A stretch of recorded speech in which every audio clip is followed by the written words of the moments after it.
What is a company, just an office और something more. आज की वीडियो में आपको क्लियर हो जाएगा। Welcome to our commerce point. मैं हूं रुखसाना राशिद। आज की वीडियो में हम करेंगे हमारा सेमेस्टर 2 का कंपनी लॉ स्टार्ट। आज उसका पहला चैप्टर करेंगे। पहले चैप्टर का नेम देखें, meaning and nature of a company, corporate personality. पहले इसका मीनिंग देखें।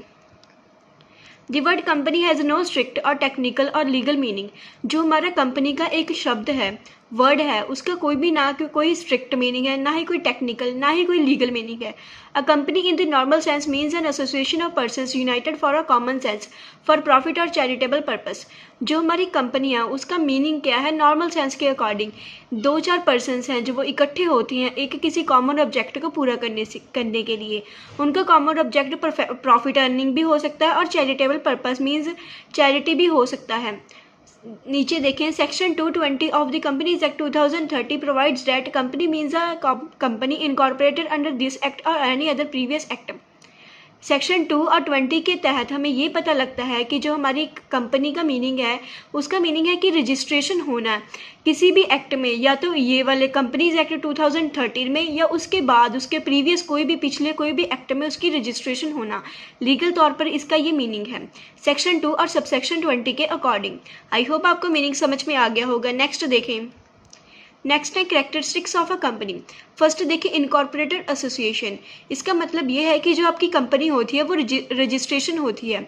हमारे यहाँ पर ओपीसी को भी रजिस्ट्रेशन लेनी पड़ती है, प्राइवेट कंपनी को भी और पब्लिक कंपनी को भी, तीनों को रजिस्ट्रेशन लेनी पड़ती है। सेकंड देखिए, सेपरेट लीगल एंटिटी, कि जो हमारी कंपनी है और उसके जो पार्टनर्स हैं, कोई भी मेंबर्स वगैरह ले लें, आप शेयर होल्डर्स ले लें, ओनर्स ले लें, उनसे है जो वो कंपनी की सेपरेट एंटिटी है। मीन्स जब कंपनी है जो वो रजिस्टर हो जाती है तो वो एक लीगल सेपरेट एंटिटी बन जाती है, वो अपने डिस्टिंक्ट हो जाती है अपने ओनर से। तो यहाँ पर जो कंपनी है वो अपना खुद की नेम पर अपना काम करेगी, ना ही किसी उसके ओनर के नेम पर, ना ही किसी शेयर होल्डर के नेम पर। थर्ड देखिए, capacity to sue and be sued. Company जब लीगल तौर पर वो रजिस्ट्रेशन हो जाती है तब उसके पास ये कैपेसिटी आ जाती है। मीन्स वो इतनी कैपेबल हो सकती है, वो किसी और पर केस कर सकती है और कोई और है जो उस पर भी केस कर सकता है, क्योंकि वो एक लीगल पर्सनैलिटी एंटिटी के तौर पर रजिस्टर्ड हो जाती है। फोर्थ देखिए, लिमिटेड लिबिलिटी। जो हमारी कंपनी होती है उसकी लिबिलिटी जो होती है वो लिमिटेड होती है। लिमिटेड लिबिलिटी वो वाली होती है जिसमें आपका बताया हो कि हाँ हम इतना ही देंगे और हम इतने पर ही लायबल हैं, जो आपका एग्रीड रेशो में आपकी कंपनी में रजिस्ट्रेशन हुई हो। फिफ्थ देखिए, सेपरेट प्रॉपर्टी। जो हमारी कंपनी की प्रॉपर्टी है वो सेपरेट है उसके मेंबर से, उससे शेयर होल्डर से।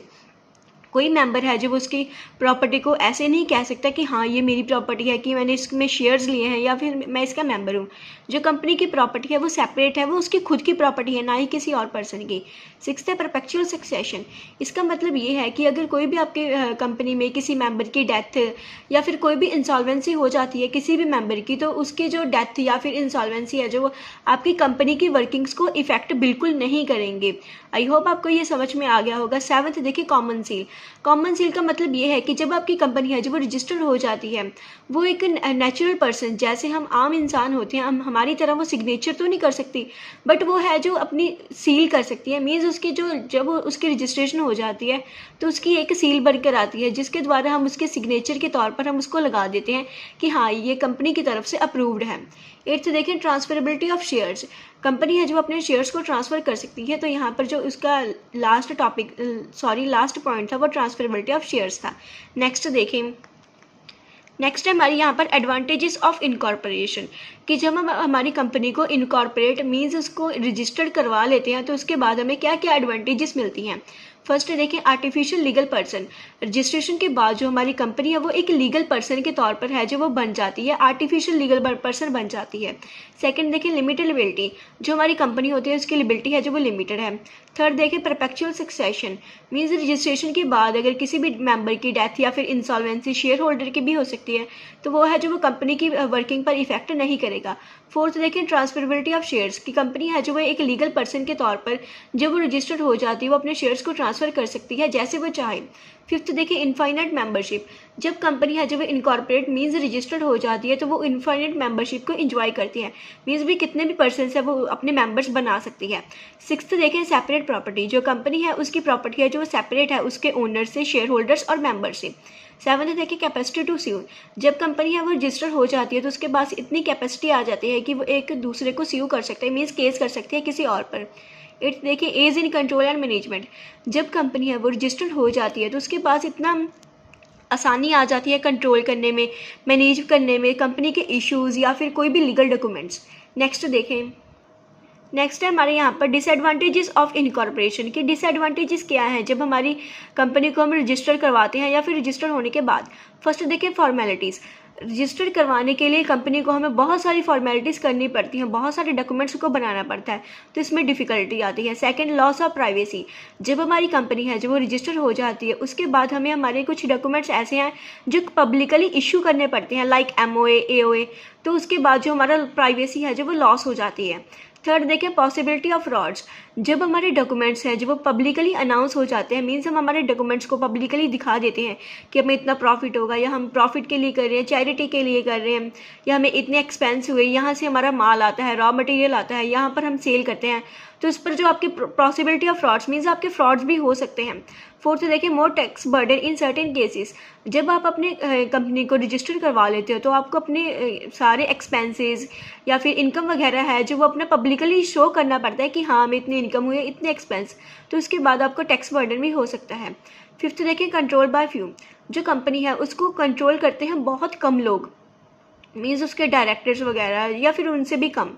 सिक्स्थ देखें डिटेल्ड वाइंडिंग अप प्रोसीजर, जब हम हमारी कंपनी को रजिस्टर करवा लेते हैं किसी भी एक्ट में, कंपनीज एक्ट या फिर 2013 में या फिर किसी और एक्ट में, तब हमारा जो वाइंडिंग अप प्रोसीजर मीन्स भी जब हम कंपनी को बंद करते हैं तो उसका प्रोसीजर है जो वो बहुत लंबा है और बहुत डिटेल में है। नेक्स्ट देखें, नेक्स्ट है हमारे यहाँ पर most important topic lifting the corporate well, कि हम कैसे लिफ्ट कर सकते हैं कॉर्पोरेट वेल को, इसका मीनिंग आपको आगे समझ में आएगा। चलिए पढ़ते हैं। One of the fundamental principles of company law is that a company has personality that is distinct from that of its share holders. Fundamental principle है जो वो कंपनी का ये है कि जो हमारी कंपनी है उसकी डिस्टिंक्ट पर्सनैलिटी है, मीन्स वो एक अलग पर्सनैलिटी है अपने शेयर होल्डर से। Once a company is formed and registered under act, जब हमारी कंपनी है जब वो बन जाती है और उसकी रजिस्ट्रेशन हो जाती है किसी भी एक्ट में, it is a separate legal entity distinct from its member, वो एक सेपरेट लीगल एंटिटी है अपने मेंबर से अलग से, वो एक सेपरेट है जो वो लीगल पर्सन है अपने मेंबर से अलग से, चाहे वो आर्टिफिशियल पर्सन ही है। It can sue and be sued in its own name, जो कंपनी है वो स्यू भी हो सकती है और किसी और को भी, मीन्स उसके खुद पर भी केस हो सकता है और वो किसी और पर भी केस कर सकती है। The leading case on this point is salmon versus salmon and company, और इस पॉइंट पर जो लीडिंग केस हमारा आ रहा है salmon versus salmon and company का आ रहा है। पहले इसकी सैलमन वर्सेस सैलमन कंपनी के एग्जाम्पल देखें, केस देखें। Salmon versus salmon and company case, this is the most famous case of company law, ये बहुत ज़्यादा फेमस केस है कंपनी लॉ का। It is the foundation of company law, ये case है जो वो फाउंडेशन है कंपनी लॉ की। फैक्ट्स क्या थी इस केस में पहले वो पढ़ेंगे। Mister Salomon had a shoe business, mister Salomon person थे जो उनका शू का बिजनेस था। He sold it to Salomon and company limited, उसने अपना बिजनेस है जो वो सोल्ड कर दिया, मीन्स बेच दिया सैलमन एंड कंपनी लिमिटेड को। A company where he plus 6 family members were shareholders, company में सैलमन एंड कंपनी में उस खुद सैलमन प्लस उसके 6 फैमिली मेम्बर्स थे जो वो शेयर होल्डर्स थे। Company took loan but failed, company ने लोन किया बट उसको चुकाने में है जो वो फेल हो गए। Liquidator said Salomon is the company so pay the debt from his personal property. Liquidator means भी जिसको हमने पैसा लिया था जिससे, वो वाला पर्सन कहता है कि सैलमन है जो वो एक कंपनी है, सो आपको अपनी पर्सनल प्रॉपर्टीज में से जो है वो पैसा देना पड़ेगा जो आपने लोन लिया था। कोर्ट का डिसीजन देखें। House of Lords said no, court ने कहा कि no, company is a separate from Salomon, जो कंपनी है वो सेपरेट है सैलमन फैमिली से। Even if one person owns 99% shares, company is different legal person, अगर कोई एक पर्सन है जो फैमिली का अगर 99% शेयर्स भी ले लेता है तो वो कंपनी है जो वो एक लीगल पर्सन है different. Creditors can claim from company assets not Salomon's personal property. जो क्रेडिटर्स हैं वो क्लेम कर सकते हैं अपने पैसे को कंपनी के एसेट से, बट सैलमॉन की पर्सनल प्रॉपर्टीज में से नहीं क्लेम कर सकते। प्रिंसिपल देखें, वंस इनकॉर्पोरेटेड अ कंपनी है separate legal personality from its members. जब हमारी कंपनी है जो वो रजिस्ट्रेशन हो जाती है, रजिस्टर्ड हो जाती है, तो उसकी जो है सेपरेट लीगल पर्सनैलिटी है उससे मेंबर से, शेयर होल्डर से। आई होप आपको ये केस समझ में आ गया होगा। इस केस को आप रिवाइज करें क्योंकि ये केस बहुत इंपॉर्टेंट है। अगर आप इसको एग्जाम में लिख कर आओगे तो आपके यूनिवर्सिटी एग्जाम में 12 में से 12 मार्क्स पक्के आ जाएंगे। फिर उसी चलते हैं, हम पहले लिफ्टिंग द कॉर्पोरेट वेल का फिर से मीनिंग पढ़ते हैं जो हमारा रह गया था। The principle of separate legal entity is registered as a curtain. जो हमारा प्रिंसिपल है सेपरेट लीगल एंटिटी का वो रजिस्टर्ड किया गया है as a curtain.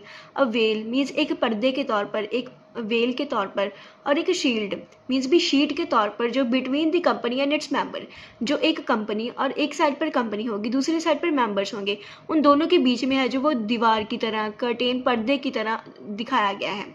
Thus protecting the latter from the liability of the former, जो हमें हमारी लिबर्टी से प्रोटेक्ट करते हैं। The veil is impassable as an iron curtain, जो हमारी वेल है वो पर्दा है जो वो इम्पासिबल है। यहाँ पर हम मीनिंग पढ़ेंगे, lifting the corporate veil. In reality the business of the artificial person is always carried on for the benefit of some individuals. But हमारी जो रियल लाइफ है उसमें जो हम बिजनेस करते हैं आर्टिफिशियल पर्सन का, कंपनी का, वो हमारे सिर्फ सम इंडिविजुअल्स मीन्स भी कुछ इंसानों की या फिर कुछ बंदों की है जो वो बेनिफिट के लिए किया जाता है। Since an artificial person is not capable of doing anything illegal और फ्रॉडुलेंट। जो हमारी कंपनी है वो एक आर्टिफिशियल पर्सन है, नेचुरल पर्सन तो नहीं है जो हमारा इलीगल काम कर देगी या कोई भी फ्रॉड कर देगी। The notion of corporate personality might have to be abundant to identify the persons who are really guilty. यहाँ पर जो हमारा कॉर्पोरेट पर्सनैलिटी का जो ये काम है कि वो अपने जो कंपनी के पीछे जो छुपकर इलीगल काम या फिर फ्रॉडुलेंट कंडक्ट करते हैं, तो उनको पर्सन्स को बाहर निकालना, उनका फेस दिखाना और उनका नेम ऊपर लेकर आना, ताकि जो है वो पर्सन्स अपनी शेम माने या फिर उनको पनिशमेंट भी दी जाए। इसको हम कहते हैं कॉर्पोरेट वेल। जो हमारी कॉर्पोरेट वेल है, this is divided into two. First है कॉमन लॉ एक्सेप्शन, सेकंड है स्टैट्यूटरी एक्सेप्शंस। पहले हम पढ़ेंगे common law exceptions. It is very difficult to enumerate all the cases in which courts have lifted or might lift the veil. The corporate veil has been lifted or pierced by the courts in the following cases. बहुत difficult है, बहुत ज़्यादा difficult है कि हमें case देखना भी कौन कौन के केस में है जो वो कोर्ट है जो वो वेल को लिफ्ट करेगी और या फिर करने वाली है। जो हमारा कॉर्पोरेट वेल है उसके लिए हमें यहाँ पर कॉमन लॉ एक्सेप्शंस में कई केसेस दिए गए हैं। फर्स्ट देखें, फर्स्ट है determination of character. A company is not natural person with mind और कॉन्साइंस। यहाँ पर कैरेक्टर के डिटरमाइन करने में हमें पहले पॉइंट दिया गया है। कंपनी है जो वो एक नेचुरल पर्सन नहीं है, वो एक आर्टिफिशियल पर्सन है। नेचुरल पर्सन की तरह उसमें माइंड या फिर दिमाग और या फिर कॉन्साइंस तो नहीं है, but it may assume when persons in effective control its affair are resident in any enemy country और whenever residents are acting under the direction and control of enemies.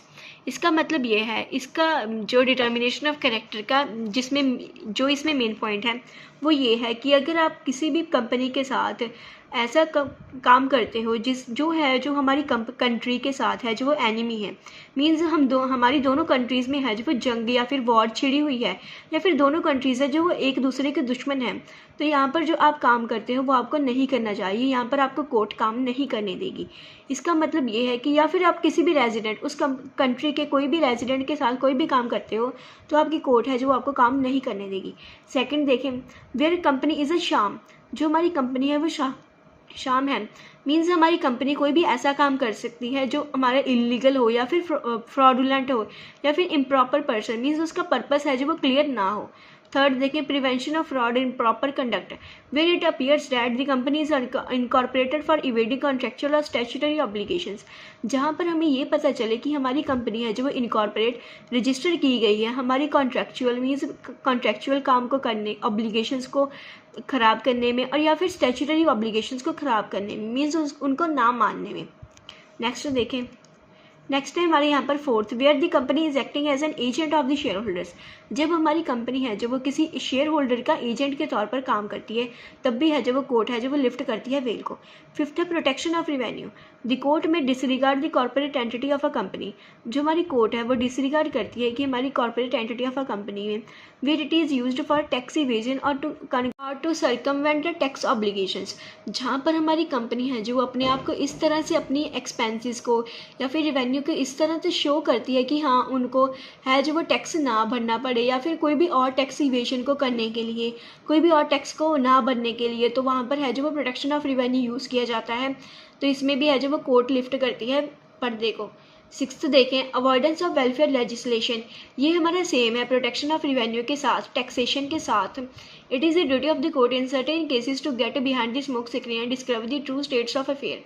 ये हमारी कोर्ट की duty बनती है कि अपनी company के पीछे जाए ताकि जो हमारे ट्रू स्टेट्स मीन्स भी जो क्या क्या काम करती है उसको ढूंढ कर लेकर आए जो गलत काम हो। सेवंथ देखिए, formulation of subsidiary company to act as an agent. Subsidiary company को फॉर्मुलेट करना, एक ऐसी कंपनी बनाना जो आप इस तरह से बनाते हो कि आप दूसरी कंपनी का है जो वो उसको एजेंट शो करते हो। तो उसमें भी है जो वो कोर्ट है जो वो लिफ्ट करती है वेल को। एट्थ देखिए, डिटर्मिनेशन ऑफ टेक्निकल कॉम्पिटेंस।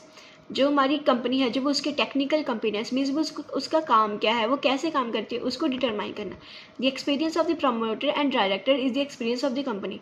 जो हमारा एक्सपीरियंस होता है प्रमोटर या फिर डायरेक्टर का जो हमारी कंपनी के होती हैं, वही सेम एक्सपीरियंस है जो हमारा कंपनी का होता है।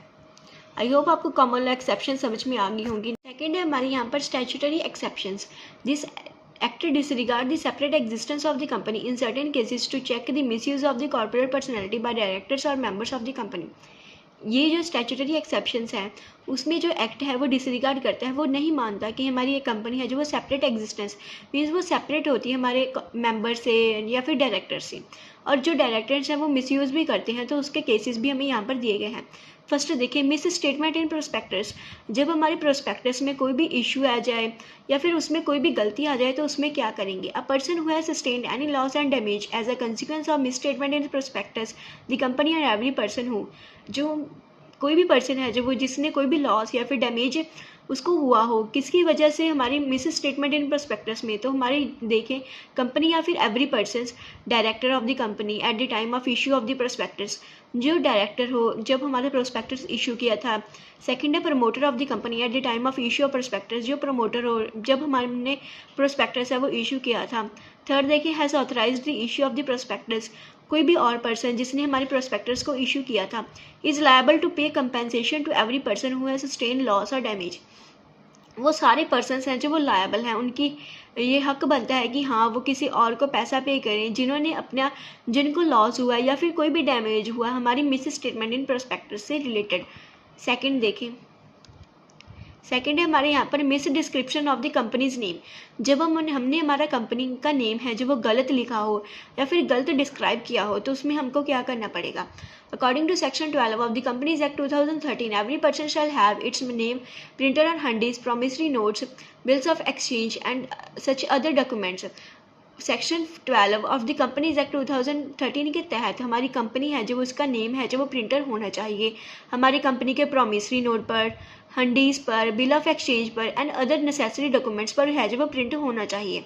If any default there is penalty of 1000 rupees for every day. अगर कोई भी उसमें गलती होती है तो वहाँ पर 1000 रुपीज़ का उसको फाइन पड़ना पड़ेगा एवरी डे, जब तक है जो वो अपने नेम को सही नहीं करवा लेता। थर्ड देखें, failure to refund application money. If the minimum subscription is not received the company have to repay all the amount of application money. If there is any default there is the penalty of minimum 1000 rupees and maximum 1 lakh rupees. अगर हमारी company है उसने share capital issue की but उसको है जितना minimum subscription 90% जितना share capital का रिसीव होना चाहिए तो वो रिसीव नहीं हुआ तो हमारी कंपनी को है जितनी भी एप्लीकेशन मनी आएगी उसको रिफंड करना पड़ेगा, मीन्स उसको वापस भेजना पड़ेगा। अगर कंपनी है जो अपने लिमिटेड टाइम में है जो वो एप्लीकेशन मनी को रिफंड नहीं करती तो उसको है जो वो मिनिमम 1000 रुपीज़ का और मैक्सिमम 1 लाख रुपीज़ का है जो वो पेनल्टी भी लग सकती है। फोर्थ देखिए, फ्रॉडुलेंट कंडक्ट। अगर कोई कंपनी है जो वो फ्रॉड कर रही है, फ्रॉडुलेंट कंडक्ट मीन्स भी कोई भी फ्रॉडुलेंट एक्टिविटी या फिर कोई और इलीगल काम कर रही है तो उसको है जो वो अपना फ्रॉडुलेंट कंडक्ट के अंडर आएगा। फिफ्थ देखिए, liability for ultra vires act. अगर कोई भी कंपनी है जो वो अल्ट्रा वायर्स काम कर रही है तो उसको भी है जो वो लिबिलिटी होगी। 6 देखिए investigation of ownership of company, कि यहाँ पर हमारी कंपनी की ओनरशिप की भी इन्वेस्टिगेशन की जाती है। आई होप आपको स्टैट्यूटरी एक्सेप्शन समझ में आ गई होंगी। नेक्स्ट है हमारा मोस्ट इंपॉर्टेंट टॉपिक। यहाँ पर हमारा मोस्ट इंपॉर्टेंट टॉपिक है इंपॉर्टेंट क्वेश्चंस। फर्स्ट है इसमें short questions. Define the limited liability partnership act 2008, कि हमको इसको डिफाइन करना है 2 मार्क्स के अकॉर्डिंग। अगर आपने हमारी पिछली वीडियो में लिमिटेड लिबिलिटी पार्टनरशिप वाला चैप्टर नहीं पढ़ा तो आप पहले वो पढ़ लें, फिर आप इस क्वेश्चन का आंसर देने के लिए सफल हैं। सेकंड देखिए लॉन्ग क्वेश्चंस का दिए गए हैं हमें 2 questions. What is company and also define it's characteristics. एक आपको ये वाला क्वेश्चन आएगा 12 मार्क्स का, कि आपको कंपनी को डिफाइन करो और उसकी कैरेक्टरिस्टिक्स को डिफाइन करो। तो आपको ये 6 पेजेस का लिखना पड़ेगा 12 मार्क्स लेने के लिए। सेकंड देखिए define the corporate well when can it be lifted. जो हमने कॉर्पोरेट वेल का पढ़ा था टॉपिक, तो उसको भी आपको याद करना पड़ेगा ताकि आप इस लॉन्ग क्वेश्चन में लिख सकें। यहाँ पर आप लिखेंगे पहले डिफाइन कॉर्पोरेट वेल को डिफाइन करेंगे और उसके 2 एक्सेप्शंस लिखेंगे कि कौन किस किस के केसेस में है जो वो लिफ्ट की जाती है वेल पर्दा। तो आप यहाँ पर लिखेंगे common law exceptions and statutory exceptions. इसको भी आपको 6 मार्क्स के अकॉर्डिंग 6 पेजेस के लिखना पड़ेगा 12 मार्क्स के अकॉर्डिंग। इसके बाद जो हमारा चैप्टर है meaning and nature of company, ये ख़त्म होता है। नेक्स्ट वीडियो में हम करेंगे हमारा kinds of company. Thank you and keep learning.